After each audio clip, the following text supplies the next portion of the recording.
Nachokipenda sasa kutoka nafsi yangu kiwepo tena, basi ule utaratibu wa kuleta wanyama. Unajua sisi huku sana mambo ya chui, tembo, sijui simba, swala, sisi huku hakuna.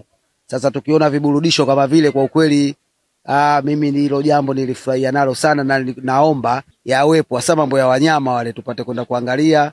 Maana tunakwenda na unakuwa mtoko, tunakwenda na watoto wetu, wake zetu, family tena. Kwa maana hiyo wanakuwa wanajionea vitu kama vile mwingine tangu wazaliwe hajapata kuona mambo kama yale. Kwa maana inakuwa mtoko mmoja hapo mzuri sana. Tunawaomba tu wafike kwa wingi, kwa sababu ni mji ambao kuna wakarimu, watu wake ni wakarimu, ni mji ambao watu wake wanapenda watu, ni mji ambao watu wastaarabu. Waje kwa wingi kama alivyokueleza mheshimiwa hapo, kwamba hata kama una pa kulala, zipo skuli, zipo madrasa chuoni, zipo msikitini, umeona bwana, mjini huko yako makanisa yapo. Kwa maana unaweza ukaijihifadhi na shughuli zako zikaendelea kama kawaida. Asubuhi ukaamka ukaangalia tamasha kama kawaida, na mambo mengine yanaenda. Kwa kweli ni kijiji kimoja hapo ambacho hakina matatizo sana, ni kijiji kiko vizuri tu kabisa. Na ndio maana hata wageni watalii wanapenda sana kuja Kizimkazi.